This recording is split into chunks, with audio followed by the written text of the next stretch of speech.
I would really like for us to kind of like talk about together, so it's not just like a total free-for-all, I suppose.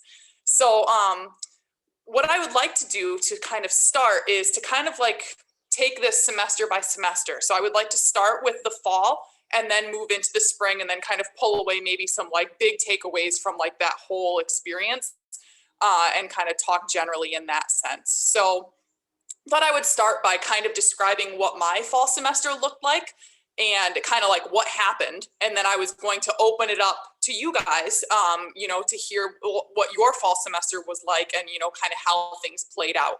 So I started teaching in the fall semester. I had 4 classes. 2 of them were freshman only classes. So one of them was a first year signature course, and then the other one was like an F section of English 102, which is the English composition course. So those 2 classes were set to be fully face-to-face. So the students in that class, I had, I think, 22 and 24 students in each of those. And we were in Lanigan. So we were like all spread out, socially distanced in the big lecture halls, which took a little bit to get used to. So those 2 classes were set to be fully face-to-face. Then I had one class that was going to be synchronously online, and then another very small class that was fully face-to-face. So I'm going to mostly talk about the 2 freshman only classes that were in the big lecture halls, because those were the ones that I had the most challenges with, and those were the ones that I had to make the most adjustments to. So, you know, we started fully face-to-face, and they were doing a really good job. You know, like I had no difficulties getting them to wear their masks or, you know, follow other safety procedures or anything like that. That was something I was kind of worried about. I went into the fall semester with like a lot of worries. So that was one thing that I was kind of worried about, was, you know, like making sure that they would do everything they were supposed to do as far as cleaning off their workspaces and just being respectful of other people, keeping their masks on, whatever. But they did a really good job with all of those sorts of things. Probably the biggest challenge was when we got a few weeks into the semester and the cases spiked on campus. And then, you know, we were remote for a couple of weeks, which was fine. You know, I was doing okay. They seemed to be doing okay. And then, you know, then the cases, you know, kind of went back down again, and we could go back to face-to-face learning. But when I came back to class, you know, like after that was all done, the number of students who were physically in the classroom had like reduced to like half, you know, because they were all freshmen, you know, and they had gotten really nervous, and they, you know, they didn't want to come to the physical classroom space. You know, some of them have moved home. Some of you guys are nodding, so I can see that this, you know, I wasn't the only one who kind of had these experiences. So instead of like redesigning the whole thing, right, because I had kind of spent the whole summer redesigning the whole thing to be what it was, I decided that we would just kind of make the best of it. And half of them ended up logging into Zoom, and the other half ended up coming to the physical classroom space for the rest of the semester. So I sort of juggled teaching to the screen, teaching to the students who were in the room at the same time, answering questions in the chat, trying not to do anything like overly foolish, you know what I mean? And doing all of those sorts of things. So for me, that was probably like the biggest challenge, was just kind of like juggling those couple of things and trying to make sure that everything else, right, was going okay, that they were learning, you know, that they still felt engaged. These were freshmen also, right? So I felt like there was a whole other kind of thing around them, right? That this was their first semester in college, and this is what was happening, you know? So for me, I think that big shift, and then kind of juggling the Zoom and the in-person stuff were kind of like the biggest struggles that I had. So what I would really love is to maybe like have some volunteers kind of describe what you were teaching in the fall, you know, and just sort of like how it went, you know, what it was like for you. Lynn, yeah, go ahead. Thank you. Yeah, we talked about this the other day, right? So I had 3 classes in the fall, an upper level class and 2 intro classes, intro Western Civ, I'm in history. I also had 2 independent study classes on Zoom. So I had 5 classes in the fall. And I had a similar situation to you, Stephanie, where I had 2 intro classes, one of which was an F section. And the way we were sort of given permission to figure out how we were supposed to do this hybrid method, face-to-face kind of thing. So I recalled my graduate school days when we had sections, right? You'd have one lecture a week and then you'd have sections. So in all of my classes, I decided that instead of having everybody meet in class face to face, I'd split them up into 3 groups because I had Monday, Wednesday, Friday sections. And each class was split into 3. And I would meet with a third of each of the class once a week. And we had I had to really cut down the amount of material I gave in the class. And I realized actually I was really nervous about that, about cutting the amount of material that I gave in class, because I was, I felt like, I couldn't possibly give them everything they needed. And I was hoping to do more discussion with them and that they would come in already prepared for a lot of the work that we would do in class, they would do the textbook reading, that they would do the primary source readings, that they would be ready to go in class in terms of discussion. They weren't. They were very concerned about speaking up in class. It was very hard to speak up in class and have a conversation in class because of the masks, because we were so far apart. But what I asked my first year students, and I don't know if you had the similar situation, Stephanie, but what I asked my first year students was, what was it like for you at the end of your senior year? And how is that affecting your participation in class now? And a lot of them said they basically did little to nothing from basically the beginning of the lockdown until the end of the semester, the end of the school year. Some students said, yeah, we were expecting to have all these projects due. We didn't do them. We had teachers just throw work at us because they didn't know what else to do. A lot of school districts did not have the proper technological equipment available to either for the students or for the faculty to be able to do a lot of classes. So they were really not comfortable. The students I had in my first year F section were not ready to be with one another. They were not ready to talk with one another. They felt nervous about talking with one another. And even when we had a class of maybe 5 or 6 students, they still did not want to talk to one another. It was very hard. So everything had to go filter through me, which is not ideal, right? That's not the way we want these classes to go, particularly if they're in person. It was easier with the upper level students, I found, because they had experience. They could remember what it was like to be in an in-person class and have conversations. I found that the upper level students were a lot more amenable to asking lots of questions, to asking questions that perhaps in normal times they would not ask. And as I said, I was concerned about cutting down the amount of material I gave for each class. But actually, I was actually pretty happy that I did give less material, because I think we were able to take things more slowly. And I think just the added stress and anxiety the students had made it so difficult for them to really absorb and process a lot of information. So even though I had to cut down the material for each class, I think in the long run, that was actually the best thing for me to do with them, is to spend more time on less material and have them, because just the stress and anxiety, particularly when we had to go, on the 2-week pause and had to be online, it really affected them. It was just that anxiety really, really affected. So I'm curious to know what other people thought too, if they gave less material, and if indeed that was actually a good thing, because it allowed them to take their time to process things more. Thank you so much, Lynn. Yeah, I agree that they were definitely feeling like very overwhelmed. And for the freshmen too, I think it was challenging for them to kind of remember what school, right, was supposed to kind of look like, especially if they were on campus or in some kind of hybrid setting. Thank you so much. Somebody else, I think, David, were you going to say something earlier? Yeah, I'd love to share my situation. I was teaching 2 hybrid sections of media management. And so they were, of course, designed to be half and half from the get-go, with half the students. I basically split up the attendance list and said, okay, top half of the list, you're in on Tuesdays, bottom half of the list, you're in on Thursdays. And I did a parallel Zoom for those who weren't going to be in class that day, so they didn't miss anything, and so that they felt like they could participate and be part of discussions. And like you were talking about, Stephanie, I think there was a before the pause and after the pause situation, where before the pause, attendance was pretty good, and students were pretty active on both sides of things.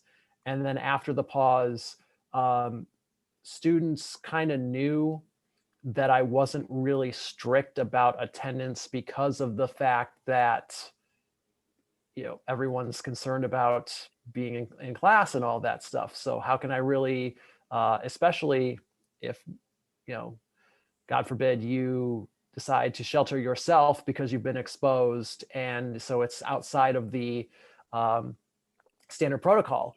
So afterwards, attendance dropped. I think I had days where I was supposed to have 13, 14 students in the classroom, and I had 4 or 5. And I'd log on and I'd get ready to start the class, and I'd set up Zoom. And immediately the chat in the Zoom room would fill up with the students who were supposed to be in the classroom saying, "Oh, hey, I'm on Zoom." And I had said going into the semester, you have to let me know ahead of time if you're going to miss class. You know, I'm going to at least keep that part of it, so I can expect to see you in class unless you have a genuine reason to not be in class. And they decided that just saying something on Zoom sufficed. And it felt like there was definitely a breakdown in terms of students being able to participate and students feeling like they were part of the class and taking part in things. And I'd say student performance for those who just kind of opted out and decided, I'm just going to do everything on Zoom, definitely was reflected in their grades, which weren't the greatest. I will say, though, that what I learned out of that is, I know the point was made a little bit ago about slowing down and not doing as much material. And that's really what I found myself doing, is that I spent more time just stopping and making sure we were going over everything pretty clearly and in depth, and not trying to zoom through so many things, no pun intended, and overwhelming them with examples or things, just like trying to make sure you get the basic idea of things, because with so many people not really being active and present, it felt like, how could I really know you were getting it otherwise? And to answer Janet's question, I was connected to Zoom, so students who weren't in the classroom were watching everything play out live, watching my lecture, and then they had the ability to, via chat, pop in their comments or their questions or raise hands, just like if it was a online synchronous class. So I was trying to make sure they felt that they could do everything they could in the classroom just virtually. And trying to do that just did not seem to work by splitting attention like that. And spoiler alert, I know we'll talk about the spring, but I ditched it when we got to spring. Thank you, David. Yeah, I had some similar observations in my classes too. Like, I was happy that you brought up the thing about attendance, which was one of the takeaways that I kind of had from the fall that I modified for the spring. And then like teaching in person and on Zoom simultaneously, I had similar feelings to that as well. So yeah, thank you so much. Maybe could we hear from perhaps one more person before we keep moving on? Maybe one other person who taught in the fall and kind of maybe just describe what happened. And thank you so much, Zoe. Sure. So in the fall, I was teaching 4 classes, 3 sections of a 100 level course. So not an F course, but mostly first year students anyway. And then 1 section of an upper year course. And so there was the same difference that some of you described, where the first year students were a bit more reluctant or uncomfortable in the classroom. All my classes were fully face-to-face in theory. So obviously with various changes that I'll get into. But so I actually decided at the beginning for the first year students, I would make them talk to each other for 1 minute at the beginning of each class, not about anything course related. I said, just check in with each other. And so that seemed to work out fairly well. I was in a good lecture hall in Shinneman where the seats weren't actually too far apart. So that I think helped them communicate more, and also the room was fairly full and they were close together. So that worked out okay, but they did, as everyone else said, they started coming, they had good attendance at the beginning, but then as the pause approached and the cases rose, even before then they got nervous. So I was giving them daily exit surveys, just checking in on how they were doing. And there was a change almost from one day to the next with students saying, I'm so happy to be here in person. And suddenly I'm so scared to be here in person. I don't want to be in this situation. So I actually ended up switching online a week earlier than the official pause as the cases were rising and the students didn't want to be in the classroom. So that worked okay. After the pause, as we came back, there were definitely some students who left entirely, and so they had just gone home, and I was trying to accommodate them. I had decided from the outset that since I was doing a lot of group work activities rather than lecture or full class discussion, that I was actually not running a parallel Zoom. So I said I would just meet individually with students who were in quarantine or whatever. And for some students that worked really well, they would try to do the classwork on their own and they could get through the whole lesson in 20 minutes meeting with me. But I found there were others who were very reluctant to schedule meetings with me and would just sort of say, okay, I guess I'm not engaging with this material. So that's something I would like to figure out more as a general thing, how to get students to come to office hours or whatever. In my upper year class, I had a couple of students who were participating remotely all along, even though it was scheduled as in person. So they said, I had to live off campus for whatever reason. One had an unexpected financial aid issue. One was just not nearby. And I said, that's fine. It's a small upper year class. I can accommodate that. And so I didn't tell the other students how to sign into that Zoom I didn't present it as an option to all the other students in the class. But then after the pause, when we had all been on Zoom, some of them many of them just assumed, okay, it's okay to participate in Zoom anyway. So then I had the situation where, half of the class was on Zoom and sometimes only 3 or 4 people in person. So that was definitely a bit more of a struggle after that. And I tried to encourage them to come back. And what had worked well when it was just 2 students and I could put them in one group with one person who agreed to work with the remote students, it was not as good when there were so many students on Zoom. I felt like they were not getting the attention they really deserved. And they definitely said they weren't learning as well when they were remote. They felt less engaged in the classroom, but often not quite enough to bring them back to the classroom. So that was the sort of trade-off that we were trying to balance. So we got through it in the end, but there are definitely some interesting times. I didn't have a chance to read these questions in the chat. Let's see, polls in class. So I did my exit surveys as their attendance. If they filled out the exit survey that I gave them, that was how I checked that they were there. In the spring, I know I shouldn't talk about the spring, but I ended up saying that attendance was required, but they could miss as many classes as they wanted as long as they told me in advance. So I felt that helped give them a bit of accountability without putting any sort of pressure on them. For the online, when we were online, I used Google Forms for the exit survey. In class, it was just on paper, actually. So old-fashioned, I know, but it worked. So I'm not gonna lie, it makes me feel, oh, this sounds like a selfish thing to say. I'm gonna say it anyway. It makes me feel, I don't know, weirdly comforted in a way that many of you, like, I'm so happy that we're having this conversation, right? Because so much of the time, I felt like I was stuck inside my own head, especially in the fall. We had all kinds of resources and I was trying to take advantage of them, but it's kind of nice hearing that you guys were feeling kind of similar things to what I was feeling. So hopefully that doesn't come off as overly selfish and what have you. I just now had a chance to read Janet's long question about attendance, which I didn't have a chance to do while I was talking about how some students in an online class would know that they could sign in and then just turn things off and go away. I don't think the students even realized or thought that that was inappropriate. I once had a student come to do a makeup test, and he told me he was supposed to be in another class at the same time. So was it okay if he just signed into his other class and then put away his phone and would just be signed into the other class? Like, I mean, he said it to me openly as like, this is a reasonable thing. So that was interesting. I'm glad that you brought that up, because that's something that I was hoping to kind of talk about toward the end. So we'll like save it, right? But how I do think in the fall, we're all going to have to kind of like, again, reacclimate to being in the classroom, even if we were on campus this whole past year. Because I do think, Lyn and I were talking about this the other day, how even things like just being in a classroom, again, for some of these students, right? Like wearing pants,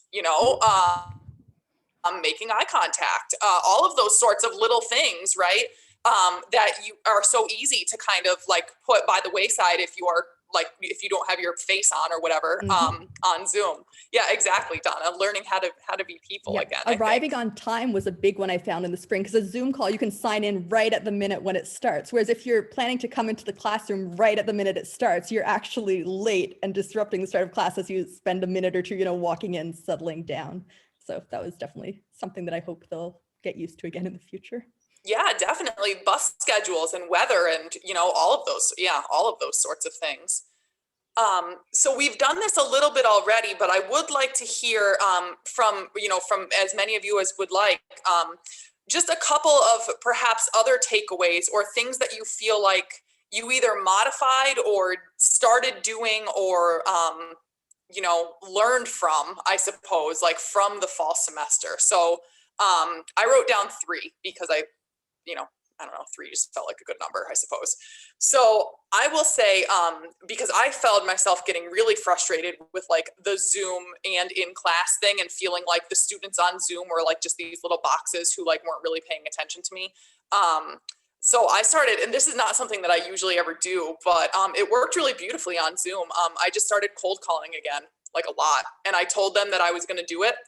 And, so that as soon as we started shifting to Zoom and like started, like more and more of them started kind of like showing up in that space. Like I said, okay, guys, like we need to come up with like some kind of etiquette, right, for Zoom. We need to figure out something. I need to know that you're there, right? So I started cold calling like left and right. I would do it both to the people who were in the classroom.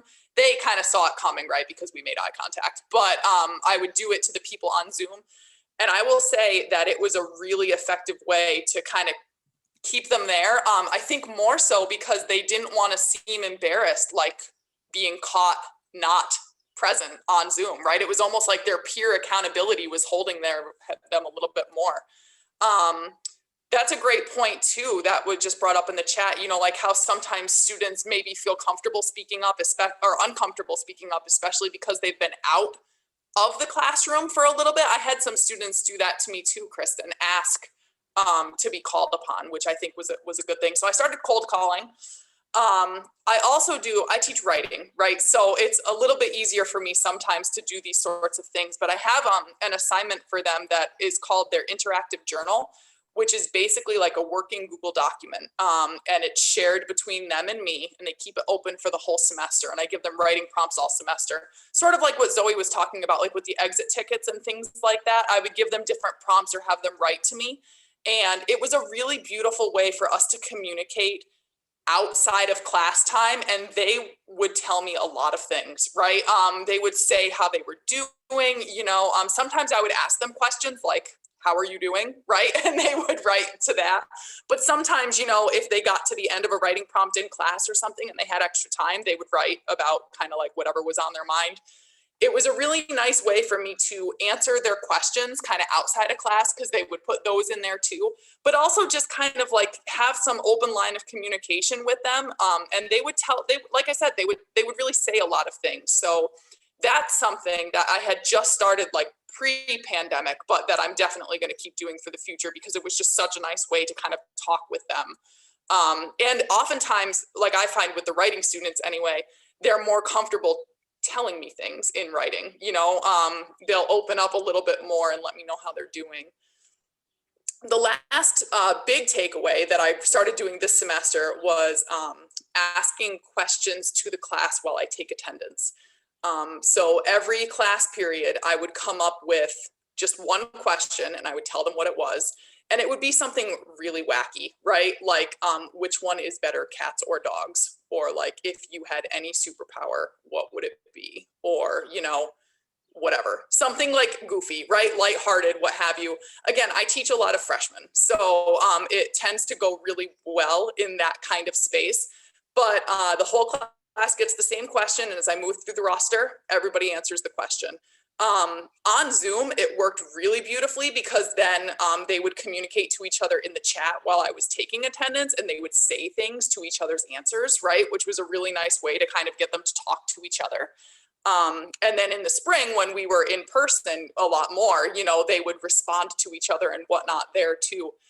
In the like the student evaluations and whatnot that I've gotten at the end of both semesters, the question during attendance has been by far like their favorite thing. They say that it makes them feel like, you know, they have something to say, even if it is just like a little thing. They said it makes them feel like I care about them, which, you know, is nice that it's coming across, right?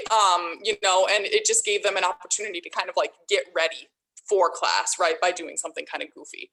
So those were probably like my three like big takeaways: cold calling, asking questions during attendance, and then having them write in like a very informal kind of way. So would anybody mind volunteering perhaps like a takeaway that you had, one or two or three from the fall semester? In my fall, it's hard to remember the fall, to be honest, because both semesters were just so wacky, and I'm trying to remember what I did in the fall, because I didn't do that in the spring. I sort of had an opportunity to change it. But one thing I did in the fall, particularly with the 2 intro history classes, was I give exams. And I had decided one thing I missed, which was reading an entire book with them. We didn't get a chance to do that. So I just had exams. And the exams were on Blackboard. And I don't like using the exam function because you can't check for plagiarism. I'm sure you can appreciate why. And so I decided to do the exams as an assignment where they would have as much time as they needed, typically an hour and a half to 2 hours. They had to do the exams on their own time, and they actually had to use all the sources in class to answer the questions. So I learned pretty quickly how to develop questions that could not necessarily be found on the web, which was interesting. But since I taught online before in the summer, I sort of knew how to do that. But what I realized was typically I would have exams in class, and we'd spend an entire class period taking an exam. And I actually liked the idea that exams were on their time, that we spent class time for asking questions, going through lecture notes, for them to get clarification about things, for them to discuss the primary sources in class, as much as discussion as we could have. The freshmen were hesitant, as I said before, and Zoe said, you know, and you said too, Stephanie, they were hesitant to talk to one another, but I felt like having the exams outside of class and on their own time actually relieved me of a lot of pressure of how to integrate the exams into the course. And I think it gave them a little bit more flexibility too, because they had more time to sort of focus on the exams, to do them on their own time rather than worrying about the time in the classroom. Even if they had accommodations, of course, in the past, and in this, that's a whole separate issue. But even for students who don't have accommodations, I think having the exams given on their own time was actually really good, because it gave them more time to reflect. If they used the time well, it gave me a chance to use class time much more efficiently. That's a great point, Lynn. Thank you so much. Yeah, Donna, go ahead. So I had kind of a unique experience this year because I was asked to observe all of the English department's English 102 classes.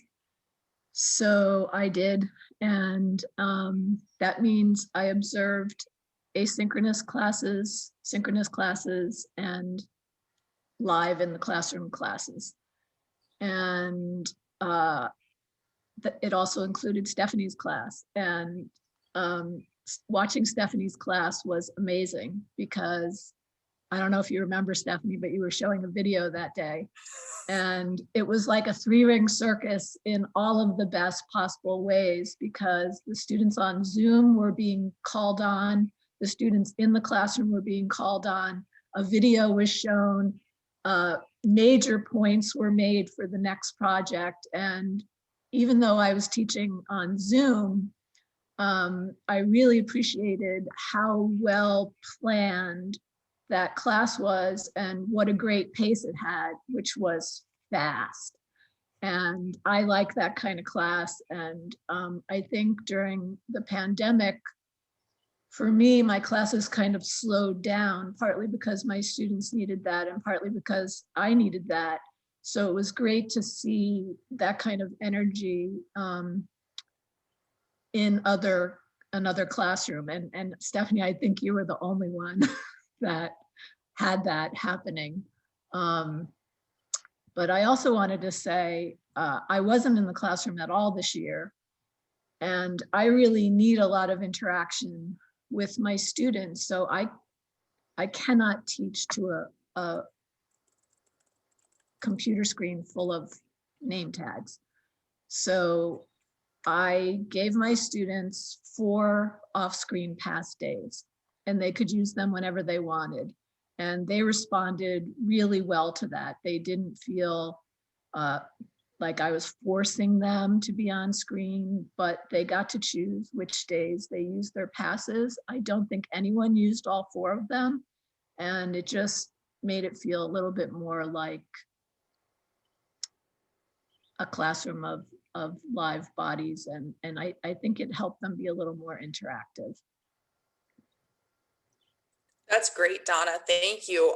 Yeah, that's something that I was hoping we would talk about more, is like attendance and how we continued, or how we tried, right, to keep them engaged as best we could. I have a thing like later that I was going to talk about something that I tried in the spring. But I love the idea of giving them kind of like a pass day, you know, that they can kind of pick. I think that gives them a lot more freedom to assess their own well-being. Yeah, they were there. They had to come to class, but I'm sorry. Okay. Yeah. Okay, but they just didn't have to. Like, they also got some quote free absences, but this was separate. This was just because I wanted them to be on screen so that I felt like we could have a conversation, because my classes are very much like yours, Stephanie. They're very interactive with the students, and I needed them to sort of literally show up.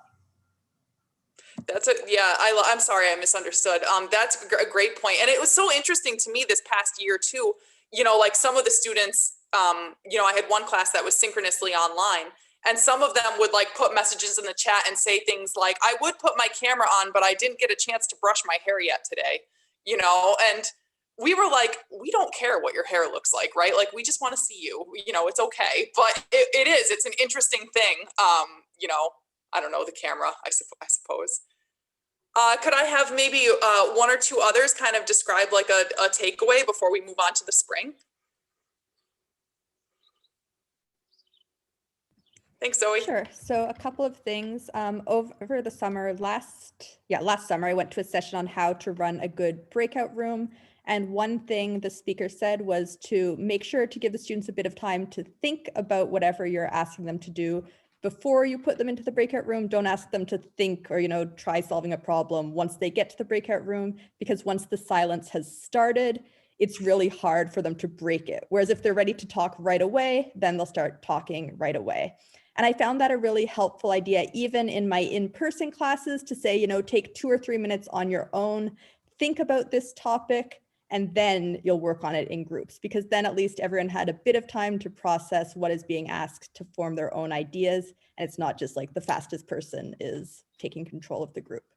So that was a really helpful thing I found from that. And then the other idea I want to take away is just to focus even more on students' overall well-being beyond the classroom. You know, how are they doing emotionally? How tired are they right now? And it's something that I always thought was important, but I feel like the pandemic has made it more acceptable to ask them this like explicitly all the time. And I think that's very helpful and worth continuing with. Absolutely. Yeah. Thank you so much.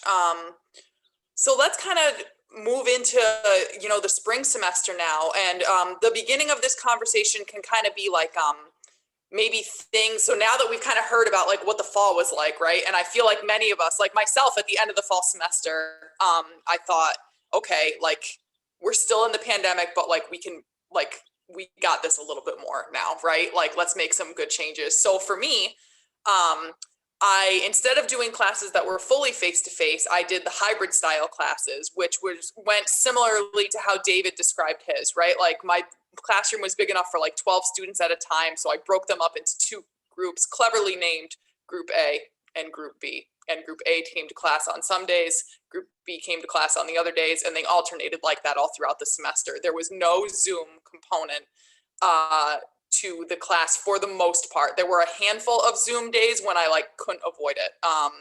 But pretty much the rest of the time they were physically in the classroom. So that was one of the biggest changes that I made, was moving to that kind of hybrid style teaching modality, which gave me the opportunity to really pay attention even more to the students who were in the classroom. And I could like move, right? Like I didn't have to stand behind the podium the whole time. Like I could like go all over the place, right? And I thought that was really nice. So that was one of the big changes that I made. And one of the things that I had learned from the fall is that while it was possible to teach on Zoom and in class at the same time, I really didn't like it. So I wanted to get back to something a little bit more like normal, right? How about you guys? What are some of the changes that you made from the fall to the spring? Or how was the spring, I suppose, is maybe a better question.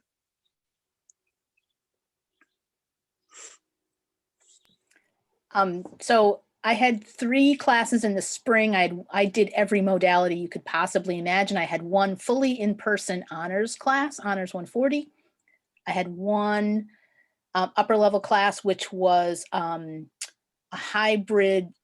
So I split the class into 2 groups. One group, instead of doing 3, lectures of the same material 3 times a week, I did 2 classes.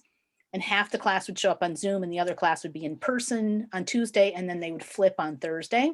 And then I had a large asynchronous 90-person class, which was very challenging. That was challenging. And one thing I did notice, and I'll just mention the Honors 140 class, we have a great honors program. I'm always really thrilled to participate in the honors program. We had 13 students in my Honors 140 class, and I decided it would be all face-to-face, completely face-to-face. We were initially in a huge lecture hall in Lanigan, and I said, I can barely see you, much less hear you. The whole program about honors is you talk, right? You get them to talk. So we moved into Mahar. And I must say that I kept asking the students, I said, because I of course, my own brain was kind of fried by that point, but I said, so how many is this the only class you have face-to-face where you actually get to see a real faculty member in person? Most of the class said that was the only face-to-face class they had. I was the only faculty member they got to see in person the entire semester, which made me even more committed to showing up for them. And guess what? No, I think besides one person who was on a sports team who had to leave because of a game, all of the students showed up every single time for class. They were there early, they were ready, they were prepared, they were excited to be there, they were engaged. They always did the reading. I mean, these are, our honor students, so they're already prepared anyway. But I was so thrilled with their performance this semester. I was really happy to teach a face-to-face class with them. I didn't have to use Zoom at all, except when one person had to go into quarantine, but that was towards the end of the semester. It was really nice to be able to talk with them.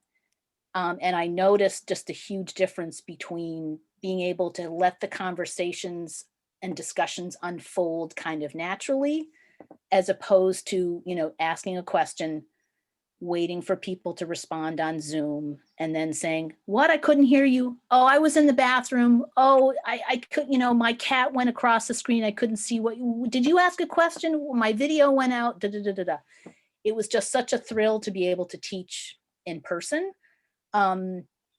but I think it was a really, I was really happy for the students that I was able to be there in the classroom for them, right? That I think was really critical. And I'm not, I know everyone was making their own choices, and I'm fully supportive of everyone's choices about what they need to do for themselves. For me, at least, it was just important to be there in person with them, so.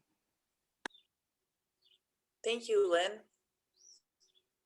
Somebody else, maybe, how was the spring? Did you make changes from the fall based on the fall? Did you make changes? David, go ahead. Yeah, it sounds like I had a similar situation to both of you, Stephanie and Lynn. Like I said earlier, I ditched the parallel Zoom and told everyone, made it much more explicit in the syllabus that the policy is you need to be in class on your in-class day. I did not go back all the way to my attendance policy of miss X number of classes, you're out. But I did basically say, you've got those freebies, which has always been my policy, is that you've got a few that you can use, play with, use them when you want to. Just know that if you really start to rack them up, it's going to affect your grade at the end. And so the students who couldn't be in class, every class was recorded on Panopto. So I still did not have a situation where anyone was going to miss anything. It just meant that if it wasn't your day to be in class, then you're going to have to watch a video later. And that's how you keep up with things. And like both of you had mentioned, the discussions were so much better because I had most of the class in there every single day, and everyone wanted to be part of the discussion, and everyone was, it was much more free flowing. And I kind of did what was brought up during the fall, where Stephanie, you brought it up, where I felt comfortable cold calling students because so many people in the class were talking. I wanted everyone to feel like they were part of it. So I'd say, hey, so-and-so, we haven't heard from you yet on this. I'd love to get your thoughts on it. And even if it was just, oh, I agree, at least they were speaking up and they were engaged. So there's a lot more engagement in the spring. And I feel like because of that, the students were picking up things better. And it was a lot more clear and evident that the students who were there and the students who wanted to be a part of it were going to do very well. At the same time, I also think I had students who were I had a lot more students who were willing to step up and say that they were going through stuff in the spring. And so I think that is probably what exhausted me more than anything in the spring semester, was just knowing that, I'm listening to all of the things that you're going through. And let's face it, we were all probably burning out by the end of the spring. And so we were all collectively in this same state of mind. I did a check-in with my online class. I did do an online synchronous media law class both semesters. And I was doing check-ins with the students as well, frequently throughout the semester, like Zoe referred to. And I think 2 weeks before the end in my online class, I said, hey, how's everybody doing? And the chat room just blew up with, I'm over it. I'm done. I can't do this anymore. And I kind of just said to everyone, okay, here's how we're going to do this. If we're going to, we're basically going to mentally put our arms around each other, and we are going to carry each other across the finish line, because that's how we're gonna get this done. And I think there was much more of that sentiment of, we're all in this together. And if anything, I would love to see that come into the classroom in the fall. Hopefully everybody being back in there, because I think that experience was definitely such a great takeaway. And I agree with Zoe. Yeah, the not having a spring break and the wellness days, I'm sure everyone will probably have something to say about that. The wellness days didn't do anything because everybody worked on their wellness days, us included. So I really feel like, yeah, we all were lagging because of the lack of a spring break. really glad that you mentioned that both you and Lynn brought up, though, that, you know, the students in the spring felt, or seemed rather, much more there, if that if that sounds sufficient.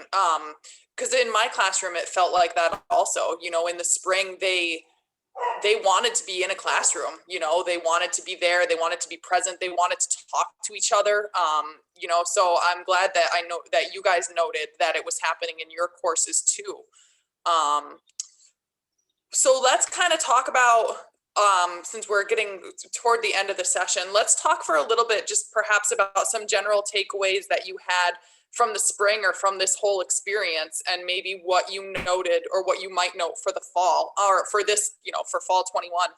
I would like to start by saying that because several of us have kind of talked about attendance, right? And what that was like. And I had a lot of worries, you know, before the pandemic, I kind of followed the English department's, you know, like attendance policy, which was like, you know, you can miss up to 6 courses if you, or 6 class days if you teach on a Monday, Wednesday, Friday, or up to 4 if you're on a Tuesday, Thursday. I had no idea what to do with my attendance policy, you know, for the fall semester or for the spring. So I worded the language on my syllabus kind of like this. I'm going to read for a moment because I didn't want to screw it up. This is a discussion-based class, so regular attendance is mandatory. However, we're in the middle of a pandemic, so you should absolutely not come to class if you are feeling ill. Please communicate openly with me, either via email, office hours, or in person if you will miss class. Attendance is part of your participation grade. Hang on, I didn't give myself enough room here. You think I would know my own words. If you keep in touch when you need to be absent and continue to stay on track with coursework, your participation grade will be okay. So I found that in the spring, and this is what I found like most interesting, right? I didn't put a number on it, and instead just said, talk with me, you know, and I made that really clear to them that if they emailed me or told me that, you know, and not to, they don't have to give me like all the details, right? I just said, you know, email me and say, hey, Stephanie, I can't come to class today. That's sufficient, right? That's enough. That's open communication, right? So I didn't put a number on how many classes they could miss. And the attendance this past semester especially was better than it has ever been for me. You know, I found that when there was a number on it, you know, some students would go right up to the number. Like, it's amazing how many students would miss exactly 6 classes, right? And I mean, I went to college. I did it too. It's fine, right? But I thought it was really interesting that without the number, you know, the students were emailing me all the time, right? They were asking questions. They wanted to stay on track. Sure, their attendance was directly looped into their participation grade, but I don't know. I found it really compelling that it was that way. So I think for the fall, for fall 21, I'm going to maybe word it kind of similarly to that and see what happens, and find out if it was just like a weird fluke for the spring semester, or if, you know, perhaps they will stay more engaged, you know, by encouraging them to communicate with me a little bit more. I'm not sure. How about others? Do you have a takeaway, something that you observed or something that you're going to keep in mind for the fall? In terms of open lines of communication, what I noticed was a lot of students wanting to stay after class to talk with me, because I was the only other human being that they saw all day. So I had students sometimes in my upper level class, and we'd just sit around and we'd talk about an image I showed in class, or talk about something we talked about in class, or just about their lives. Or if they were seniors, I'm like, okay, don't forget to go to career services. Don't forget to do this. Don't forget to do that, right? You know, we're all pushing for you. But just talking with them, and particularly for those, I had a number of transfer students who transferred in the fall last year, and then felt really out of the loop, right? Because of the pandemic, because they were already coming in as transfer students. And those students, I find, had a really difficult time transitioning, because they're already kind of feeling out of the loop because they're older, but they're supposed to know everything, but they don't know everything. But just being able to talk with them after class. And I realized, you know what, I would love in the fall to have more time in between classes, just to sit and hang out with them, you know, and just to talk with them, just to check in, just to say, how's it going? You know, just to talk about anything, a movie, I don't care, but having more time to connect with them on a personal level.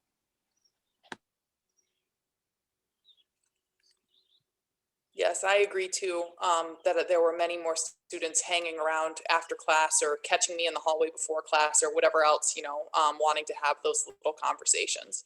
I found too, this is the last thing that I'll say because I know that we're coming to the end, or that we're at the end, but I found also that although students really seemed to appreciate the Zoom office hours, they started asking me for in-person meetings about 2 weeks into the spring semester. They were like, well, you're here. Can we just like go sit in like the CHU atrium or something and like talk? And I'm like, okay, that's fine. So I did find that they were craving those even office hours meetings, much more so in the spring. So I think that's a very apt observation that you made, Lynn, about that. Okay, John, I don't know, do you have to say something to officially end the session? No, thank you. This was a really good discussion. I think at the very least, one thing everyone should take away is we've all been faced with really similar problems and challenges. It was a really tough year and we survived, and next year will be better. You're right. Well, thank you all so much for taking the time out. And I hope that you get a chance to enjoy the nice weather, and hope to see you soon. And we have a session coming up on from the AQ participants in just about 8 minutes. Okay. Thank you.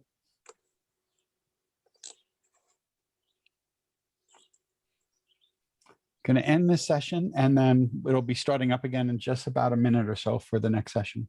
Thanks, John. Thanks. Thank you. That was really good. Thank you, John. See you later. Bye.